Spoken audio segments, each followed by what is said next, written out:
Now for Act 4, the passage that I want to take a look at more closely and that I want us to interpret together is a monologue that Macbeth delivers when he sees the final apparition or vision from the witches. And remember, he's gone to meet with the witches, and they have told him to fear Macduff, a warning that he doesn't heed when he kills Macduff's family. They've told him not to be afraid until Birnam Wood, the forest, moves to Dunsinane. They've told him no man of woman born will kill him.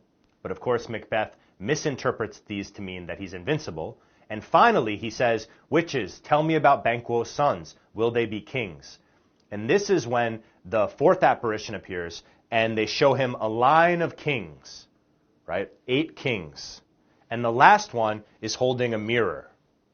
So I want to remind you from our second section when we talked about historical context, who is the king of England at this time? James I. According to tradition, who is his great-great-great-great-great-great-great-grandfather? Banquo and Fleance, right? So in a sense, the witch's prophecy relates to King James of England, who was the patron of Shakespeare's acting company, the King's Men, and who scholars believe was actually sitting probably in the front row of the audience when Macbeth was first staged, right? And the last king holds a mirror on stage, according to the witch's prophecy. And who would have been looking at that mirror?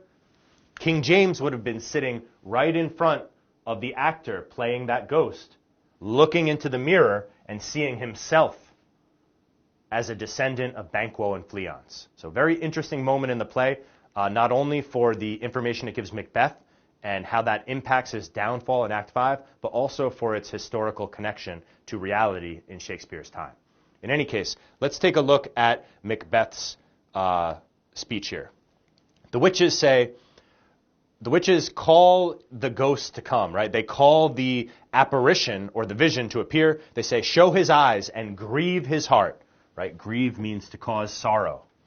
Come like shadows, so depart. And notice, the witches are becoming malicious here. In Act 1, the witches seem almost like they're on Macbeth's side. They tell him the truth of what's to happen. They say, you're going to be King of Scotland. But here, in the second instance, we have another doubling where they give another prophecy to him, but this time it's more evil. And they're saying, grieve his heart, cause Macbeth sorrow. And here we see the stage direction, a show of 8 kings in Banquo, the last king with the glass in his hand. And of course, remember, a glass is a mirror. And Macbeth says, thou art too like the spirit of Banquo. The vision that he sees looks like the spirit of Banquo that he sees at the banquet. So again, another instance of doubling. The ghost of Banquo returns in this scene. Down, thy crown does sear mine eyelids. Banquo's crown, Banquo's wearing a crown here, right? Because his children will be kings, does sear or burn my eyelids. Macbeth is saying that to look at Banquo's children wearing the crown causes his eyes to burn. And thy hair, thy other gold-bound brow, is like the first. A third is like the former. Filthy hags, right? So Macbeth is seeing these 8, right? We have 8 kings in Banquo. He's seeing each of these ghosts that are kings and represent Banquo's future children and grandchildren and great-grandchildren and great-great-grandchildren. He's seeing them appear in front of him, and they're all wearing crowns, which is telling Macbeth that he's defiled his mind for nothing. He's killed Duncan, but his children will not be king. Banquo's children will. And he says, filthy hags, right? Hag is like a derogatory term for an old woman, right? So he's talking to the witches and saying, you're filthy hags now. Why do you show me this? A fourth, start, eyes, what? Will the line stretch out to the crack of doom? Right, so we see a rhetorical question.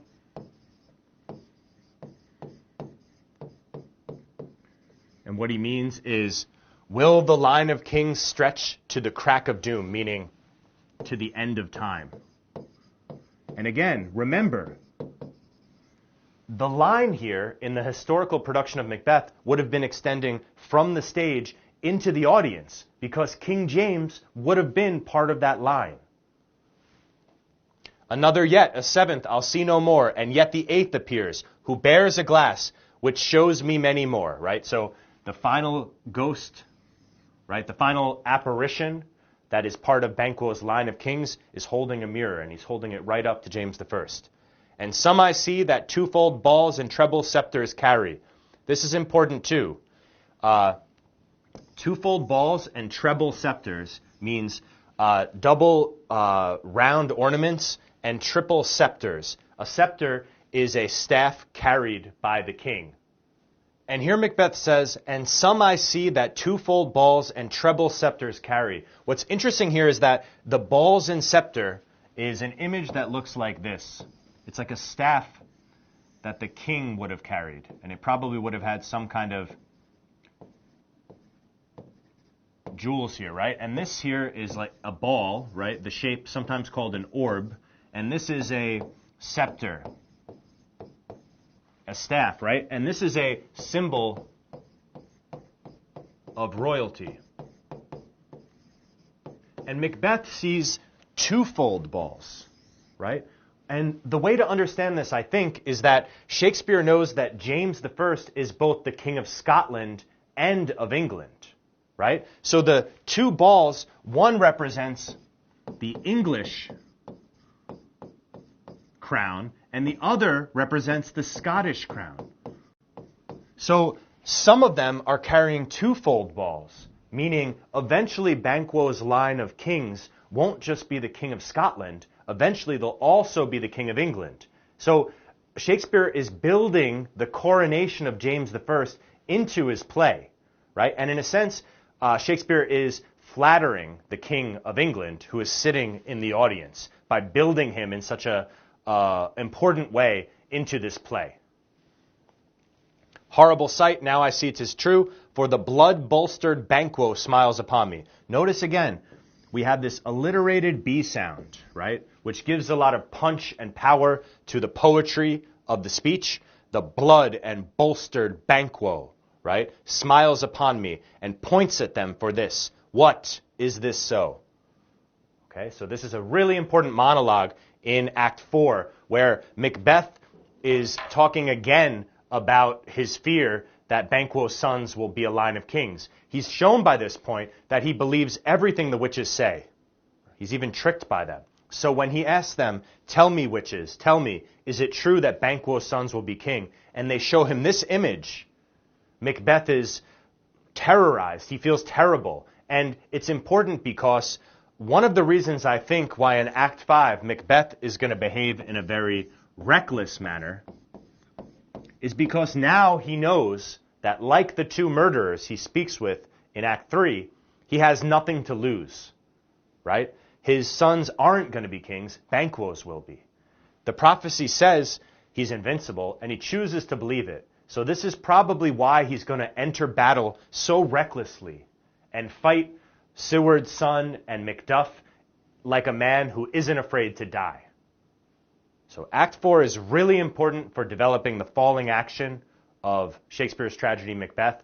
We see the impact of the second prophecy on Macbeth, and it really sets the stage perfectly for Act 5, where we're going to see the tragic demise of Lady Macbeth and especially Macbeth himself.